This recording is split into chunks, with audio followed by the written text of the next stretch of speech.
और अब घंटी बजाओ। देखिए, भारत जो है वो दुनिया में कोरोना वैक्सीनेशन का सबसे बड़ा अभियान चला रहा है ना। करीब 1 महीने पहले शुरू हुए इस अभियान के तहत अब तक तकरीबन 85 लाख लोगों को टीका लगाया जा चुका है, लेकिन यह तय लक्ष्य से कम है, यानी वैक्सीनेशन की रफ्तार सुस्त चल रही है, स्लो चल रही है। लेकिन इससे ज्यादा चौंकाने वाली बात यह है कि वैक्सीनेशन के लिए तय नियम कायदों का भी पूरा पालन नहीं हो रहा। मध्य प्रदेश में टीकाकरण को लेकर के एक बहुत बड़ा फर्जीवाड़ा सामने आया है। जी हां, ये रिपोर्ट देखिए और घंटी बजाइए उस सिस्टम की जो कोरोना वैक्सीन के मामले में भी लापरवाही से बाज नहीं आ रहा है।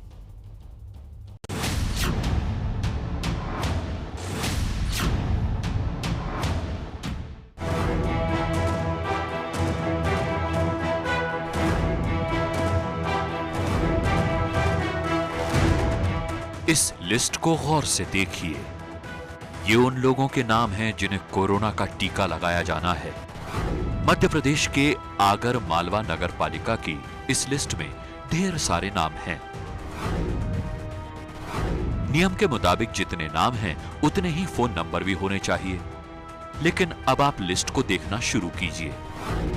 पहला नाम अभिषेक का है, लेकिन उनके आगे जो फोन नंबर लिखा है वही नंबर आकाश, अलका, आनंद, सुल्तान, अनीताबाई, आरिफ, मुबारक और आशीष के सामने भी लिखा है।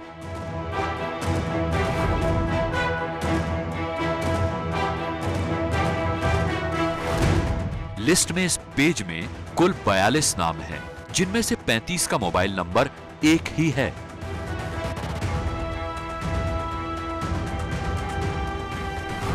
अब दूसरा पेज देखिए।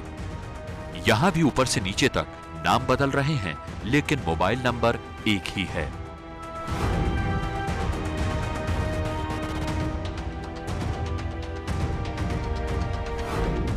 लिस्ट का अगला पेज आपके सामने पेश है। पहले 12 नामों के आगे वही एक मोबाइल नंबर, फिर कुछ नंबर छोड़कर बाकी नामों के आगे भी एक ही मोबाइल नंबर। और यही हाल इस लिस्ट के आखिरी पेज का भी है, यानी आगर मालवा में टीकाकरण के लिए करीब 250 लोगों के नाम एक ही मोबाइल नंबर पर रजिस्टर किए गए हैं। अब एक ही नंबर पर इतने लोगों के नाम का रजिस्ट्रेशन होगा तो फिर टीकाकरण का काम सही तरीके से कैसे होगा? इसीलिए हमने अपनी पड़ताल में इस लिस्ट में शामिल कुछ लोगों की तलाश की, तो पता चला कि वो लंबे समय से अपनी बारी का इंतजार कर रहे हैं। मतलब लिस्ट में नाम होने के बावजूद उनको अब तक टीका नहीं लगा है। मुझे टीका नहीं लग पाया। मेरे जो लिस्ट में नाम है वहाँ से सूचना जैसी मेरे पास आएगी वैसे ही उसके लिए तैयार हो जाऊंगा मैं। आपने अपना नाम वगैरह रजिस्टर्ड कराया था, मोबाइल नंबर दिया था? ये तो हमारे ऑफिशियल सूची जो जाती है वो उसमें नाम है मेरा। टीकाकरण हो पाया आपका? अभी तक नहीं हो पाया? अभी नहीं हो पाया। आपके पास फोन आया था किसी तरह का या कॉल आया था आपके पास? नहीं, फोन नहीं आया है। फोन नहीं आया अभी तक। फोन नहीं आया। कोई मैसेज आया आपके मोबाइल पे टीकाकरण के लिए? मैसेज भी नहीं आया। टीकाकरण में हो रहे इस फर्जीवाड़े की पड़ताल करते हुए हम उस शख्स तक भी पहुंचे जिनके मोबाइल नंबर पर करीब 250 लोगों का रजिस्ट्रेशन किया गया है। ये हैं बसंत डुलगज, नगर पालिका के स्वच्छता प्रभारी, जिनके मोबाइल पर टीकाकरण के ढेर सारे मैसेज आए हुए हैं, लेकिन सब अलग अलग लोगों के लिए। मुझे जो है मैसेज आते हैं, और जब मैसेज आते हैं तो मेरे द्वारा उनका या तो कर्मचारी को मैसेज दे दिया जाता है मौखिक रूप से, या फिर संबंधित शाखा जो है वहाँ पे संबंधित बाबू और उस शाखा के प्रभारी को बता दिया जाता है कि मेरे नंबर पे ये मैसेज आया है, इनको कल 11 बजे से 5 बजे के बीच में को वैक्सीन के लिए खास के अस्पताल में ले। तो स्वास्थ्य विभाग की इस लापरवाही का खमियाजा बसंत डुलगज भुगत रहे हैं। उनके पास जितने भी मैसेज आते हैं उनमें से जिन लोगों को वो जानते हैं उन तक वो वैक्सीनेशन की जानकारी पहुंचा देते हैं, लेकिन कई लोग फिर भी छूट जाते हैं। मैसेज वाली प्रोसेस थी, इस प्रोसेस के आधार पर बनाते हैं कि पर्टिकुलर उन्हीं का नंबर चाहिए। तो जैसा भी होता है अवेलेबल करके वो या उनसे संबंधित परिवार सदस्य का नंबर उसमें हम डाल देते हैं। मतलब स्वास्थ्य कर्मियों की, स्वास्थ्य विभाग की तरफ कहीं न कहीं थोड़ी सी वो रही है डील। कुछ न कुछ तो एक दूसरे का कॉम्बिनेशन में कहीं तो मिस्टेक हुई होगी। कोरोना वैक्सीनेशन के नियम के मुताबिक टीका लगने वाले हर व्यक्ति का पूरा डेटा पहले से सॉफ्टवेयर में फीड हो जाता है। उसी के आधार पर टीकाकरण अधिकारी वैक्सीनेशन करते हैं। ऐसे में एक मोबाइल नंबर पर कई लोगों का नाम दर्ज होने से टीकाकरण अभियान पर खासा असर पड़ रहा है। एक मोबाइल नंबर से हम एक ही का वैक्सीनेशन कर सकते हैं। तो बाकी जो लोग हैं, जैसे कि 10 एक मोबाइल नंबर 10 लोगों के नाम पे आ रहा है, तो उसमें जो एक्चुअल है जिसका मोबाइल नंबर हम उसको लगा लेंगे, लेकिन वो 9 नंबर प्रभावित होंगे। तो हालांकि राज्य स्तर से या केंद्र से जो भी हमें मार्गदर्शन प्राप्त हुआ है, उसमें एक एडिट का ऑप्शन आता है। तो हमें उसका सर्च करके उसके पूरे डाटास को फिर से वेरीफाई करके कि ये राइट पर्सन है, तो उसका मोबाइल नंबर अगर आप पूरा चेंज करने में काफ़ी प्रोसेस हमें लगता है। इस सारी गड़बड़ी का असर ये हुआ कि टीकाकरण अभियान अपने लक्ष्य से भटक गया। जिला टीकाकरण अधिकारी के मुताबिक आगर मालवा में तय लक्ष्य की तुलना में सिर्फ 60% लोगों को टीका लग पाया। यहां तक कि इस गड़बड़ी के कारण जिले के पुलिस कप्तान का भी वैक्सीनेशन नहीं हो पाया। टीकाकरण में गड़बड़ झाले का यह खेल मध्य प्रदेश के सिर्फ एक जिले का नहीं है, पूरे प्रदेश में इस तरह की गड़बड़ियां पकड़ी जा रही हैं। जैसे भोपाल की ये लिस्ट देख लीजिए, इसमें भी अलग अलग नामों के सामने एक ही मोबाइल नंबर लिखा हुआ है। 1,37,000 नाम के आगे एक ही मोबाइल नंबर दर्ज है और मध्य प्रदेश वैक्सीनेशन में भी पिछड़ गया है। अभी तक मध्य प्रदेश में 5,75,000 लोगों को वैक्सीनेशन लगा है। इसके पीछे कारण है मध्य प्रदेश के मुख्यमंत्री और मंत्रियों का वैक्सीनेशन से दूर होना, लेकिन उनके दूर भागने के कारण लोगों में डर और बढ़ा। इसके कारण मध्य प्रदेश फिसड्डी साबित हुआ। अब उस फिसड्डीपन को ये नकली आंकड़ों से भरपाई करने की कोशिश कर रहे हैं। वैक्सीनेशन के फर्जी आंकड़े दे रहे हैं। एक ही मोबाइल नंबर के साथ लाखों नाम दर्ज किए गए। भोपाल के जेपी अस्पताल में टीकाकरण का कार्यक्रम पूरे जोर शोर से चल रहा है। यहां आने वाले हर व्यक्ति से पहले उसका मोबाइल नंबर पूछा जाता है, फिर उसके डॉक्यूमेंट्स की जांच की जाती है, उसके बाद ही टीका लगाया जाता है। ऐसे में अगर एक ही नंबर पर कई लोगों के नाम होंगे तो उनको टीका नहीं लग पाएगा। सिर्फ भोपाल में 8,349 लोगों के रिकॉर्ड में एक ही मोबाइल नंबर है। जबलपुर में 11,703 मोबाइल नंबर एक जैसे हैं। इंदौर में 17,644 लोगों के नाम पर एक ही मोबाइल नंबर है। इसी तरह पूरे मध्य प्रदेश में 1,37,454 कर्मचारियों के मोबाइल नंबर का रिकॉर्ड एक जैसा है। टीकाकरण में हुई इस गड़बड़ी को लेकर हमने राज्य के चिकित्सा मंत्री से सवाल किया तो उन्होंने इसे मानवीय भूल बताया। विभिन्न विभागों से लिस्ट आनी थी, क्योंकि बहुत सारे विभागों में, खासकर नगरीय निकाय में, ऐसे भी हितग्राही हैं जिनके पास मोबाइल नहीं है। तो वहाँ पर उनके जो ग्रुप लीडर्स थे, जैसे कहीं पर सुरक्षा कर्मी है या स्वास्थ्य कर्मी है या सफाई कर्मी है, उनकी एक लिस्ट है और यदि उनका दरोगा का नंबर है तो उसका नंबर दे दिया। हमारी व्यवस्था द्वारा ही उसको चिन्हित किया गया। यदि किसी के पास मोबाइल नहीं है और उसके कारण यदि किसी के नंबर रिपीटिशन हुए तो उससे वैक्सीनेशन में कहीं दिक्कत नहीं आई। हालांकि रिकॉर्ड में गड़बड़ी का ये मामला सिर्फ फोन नंबर तक ही नहीं है। करीब 17 जिलों में फ्रंटलाइन वर्कर्स के पोस्टल कोड भी गलत भरे गए हैं। ये हाल तब है जब दूसरे दौर का टीकाकरण अभी होना बाकी है। कोरोना टीकाकरण का पहला चरण 16 जनवरी से शुरू हुआ था और जल्दी ही दूसरा चरण भी शुरू होने वाला है।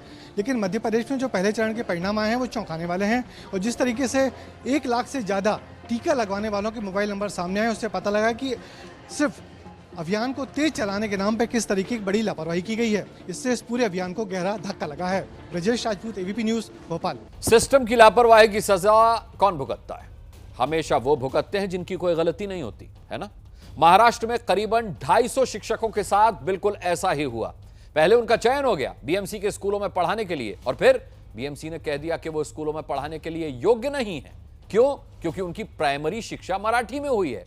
सवाल है कि बीएमसी को यह तब क्यों नहीं पता चला जब उन्होंने इन शिक्षकों के आवेदन स्वीकार किए थे। घंटी बजाओ। जीतेंगे हम, जीतेंगे, जीतेंगे हम, जीतेंगे। मुंबई के आजाद मैदान में आंदोलन कर रहे ये वो युवा हैं जिनके सपनों को सिस्टम की लापरवाही ने चकनाचूर कर दिया है। होश में आओ, होश में आओ। 1 2 3 4, 1 2 3 4। इनका विरोध उस बीएमसी के खिलाफ है जिसने सरकारी स्कूलों में टीचर्स की नियुक्ति के लिए विज्ञापन निकाला था। अहमदनगर के संदीप प्राइवेट नौकरी करते थे। 3 साल पहले बीएमसी के स्कूल में टीचर का विज्ञापन देखकर उन्होंने भी आवेदन किया। सारी प्रक्रिया से गुजरने के बाद उनका सिलेक्शन हो गया। वो अपनी प्राइवेट नौकरी छोड़कर मुंबई आ गए, लेकिन उसके बाद उन्हें बताया गया कि उन्हें ये नौकरी नहीं दी जा सकती क्योंकि उन्होंने प्राइमरी में भी मराठी माध्यम से पढ़ाई की है। उन्होंने बताया कि तुम्हारी जो गलती है, आपने 1st से 10 लेके जो पढ़ाई की है वो मराठी माध्यम की, तो मराठी माध्यम से पढ़ाई की तो ये हमके ऊपर जो अन्याय है, तो हमारे उसमें कोई गलती नहीं। जब विज्ञापन दिया था उन्होंने, तब वहाँ पे कोई भी मेंशन नहीं था कि ये अंग्रेजी या कुछ ये अंग्रेजी है, तो उन्होंने हमारे लिए वो ऑप्शन खुला रखा था। सिलेक्ट करने के बाद उन्होंने फाइनली लिस्ट लगाई, लिस्ट में भी हम आ गए। लिस्ट के बाद उन्होंने हमें वेरीफाई करने के लिए बोला, डॉक्यूमेंट वेरीफाई हुआ, और वेरीफाई करने के बाद उन्होंने क्या किया, 4 महीने बाद हमको बताया कि आप हमारे नियम के बाहर हैं। बीएमसी के स्कूल्स में टीचर बनने की उम्मीद में महाराष्ट्र के सैकड़ों युवकों ने आवेदन किया था। इनमें से जिन्होंने परीक्षा पास कर ली वो इस बात से खुश थे कि अब वो जल्दी ही सरकारी स्कूल में शिक्षक बन जाएंगे, लेकिन उनके साथ धोखा हो गया। ऐसे 252 अभ्यर्थी अब इंसाफ की लड़ाई लड़ रहे हैं। वेरिफिकेशन हो गया तो हमने जो हाथ की जॉब थे वो छोड़ दिए। यहाँ सब लोग क्या बोलते गांव से आए हैं, सभी के हाथ में कुछ ना कुछ जॉब था 10-15 हज़ार का, वो सब छोड़ दिए। जब वेरिफिकेशन हुआ तो कंफर्म हो गया ना कि अपन लग गए, तो क्या करते, सब छोड़ के आ गए। लेकिन अब ये लोग बोल रहे हैं कि नहीं, आप हमारे क्राइटेरिया में नहीं बैठते क्योंकि आपका मीडियम मराठी है। तो अब हम क्या करें? सरकारी परीक्षा में आवेदन देने वाले परीक्षार्थियों की सारी जो दुविधा है इस कागज के पर्चे के कारण ही है। ये विज्ञापन था जिसे निकाला गया था। इस विज्ञापन में जो नीचे का 2 हिस्सा आप देख रहे हैं, इसमें तमाम वो जरूरी सूचना है, और ऊपर का जो हिस्सा दे रहे हैं उसे मिक्सड अप करके वहां दे दिया गया है। यहाँ जो आंकड़े लिखे गए हैं उसमें अंग्रेजी माध्यम, मराठी माध्यम ऐसा कुछ नहीं लिखा गया है। तो ऊपर की जो ये सूची है, इसी आधार पर परीक्षार्थियों ने अपना प्रस्ताव, अपना आवेदन दिया। उनका आवेदन स्वीकार हुआ, उनको क्वालिफाई कराया गया, इसके बाद उनका वेरिफिकेशन हुआ। डॉक्यूमेंट वेरिफिकेशन तक भी बात ठीक रही, पर जब 4 महीने बाद बीएमसी की नींद टूटी तो उसे याद पड़ा कि अंग्रेजी माध्यम का मामला अलग, मराठी माध्यम का मामला अलग। फिर मराठी माध्यम के इन तमाम विद्यार्थियों को कह दिया गया कि आप इसके लिए उपयुक्त नहीं है। सवाल तो यह है कि अगर ये लोग बीएमसी के नियमों पर खरे नहीं उतरते थे तो फिर उनका आवेदन स्वीकार ही क्यों किया गया? इन लोगों का भी ये कहना है कि क्या मराठी में पढ़ाई करना इतना बड़ा गुनाह है? साहब, टोपी आप लगाए हैं, टोपी पे क्या लिखा हुआ है, क्या है संकेत? इस पे लिखा है मराठी चे कैवारी गप का। तो इसका मतलब ये है महाराष्ट्र के मुंबई में जो लोग मराठी भाषा संवर्धन हम करते हैं, मराठी के हम संरक्षक है, ऐसे जो लोग कहते हैं, अब मराठी लोगों पर अन्याय हो रहा है, तो ये लोग चुप क्यों है, ये मेरा सवाल है। ये टोपी पे लिखा है कि हमने मराठी में पढ़ाई की है तो हमें नौकरी हमें नहीं मिल रही है। कि हमने ये क्या क्राइम किया है क्या मराठी में पढ़े है? तो अपने साथ हुए इस अन्याय के खिलाफ ये लोग पिछले 2 हफ्तों से ज्यादा वक्त से आंदोलन कर रहे हैं। इस बारे में हमने मुंबई के मेयर से सवाल किया तो उन्होंने इस गलती के लिए राज्य सरकार के पोर्टल को जिम्मेदार ठहरा दिया। गवर्नमेंट की पवित्र पोर्टल था, उसके ऊपर ऐड आई, वो गवर्नमेंट के लोगों ने वो पवित्र पोर्टल वो कैंसिल करने का, वो पोर्टल ही कैंसिल करो। मुझे लगता है वो पोर्टल कैंसिल हुआ क्योंकि ऐसी गड़बड़ करते रहे तो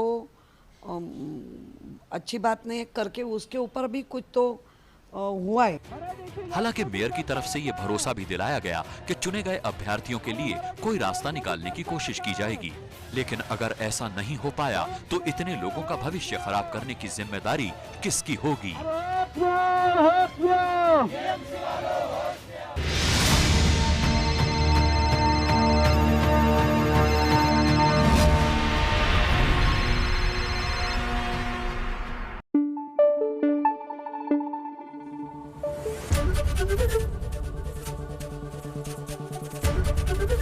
एबीपी न्यूज आपको रखे आगे।